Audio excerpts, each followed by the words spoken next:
Hola, hola, mi nombre es Fernanda Gallego y hoy les voy a hablar sobre las cartas paulinas. Antes vamos a hacer un repaso. ¿Quién fue el apóstol Pablo? Antes se llamaba Saulo. Era un hombre muy inteligente y estudiado.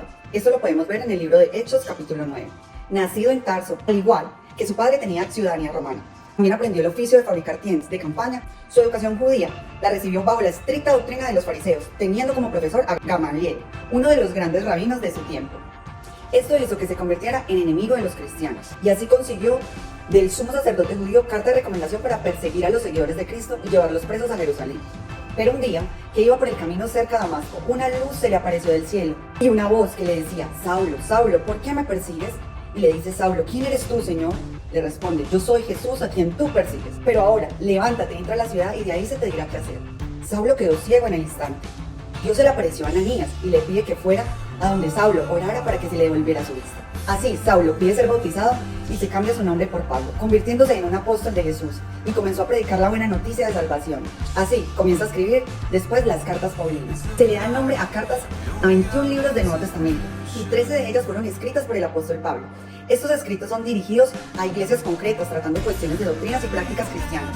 También escritas a individuos, aunque exponiendo temas de gran importancia a todos los creyentes en general, no a una sola persona o iglesia en general. Las cartas se dividen en 4 partes, 2 de ellas escritas por Pablo, la primera y la tercera. En la primera está Romanos, primera y segunda de Corintios, Gálatas, Efesios, Filipenses, Colosenses y primera y segunda de Tesalonicenses. En la tercera tenemos primera y segunda de Timoteo, Tito y Filemón.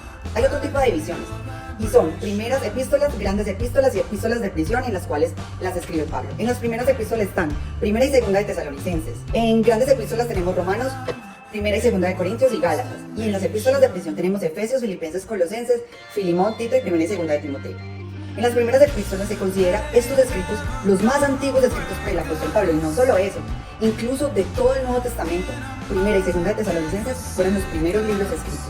En las grandes epístolas, aunque Gálatas es un poco corto, por su cercanía y parentesco con Romanos requieren considerarlos juntamente. Y en las epístolas de prisión es cuando Pablo está privado de su libertad. Algunos alegan que preso en Efesos, otro en Roma.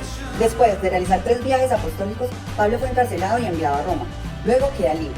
Pero en el año 64, por la persecución de cristianos iniciada por Nerón, Pablo fue decapitado a las afueras de Roma. Entonces recordemos. Primero, son 13 las cartas escritas por el apóstol Pablo. Segundo, están en el Nuevo Testamento, cuáles son Romanos, primera y segunda de Corintios, Gálatas, Efesios, Filipenses, Colosenses, primera y segunda de Tesalonicenses, primera y segunda de Timoteo, Tito y Filemón. 4. Si escribía a los romanos, el libro se llamaba Romanos.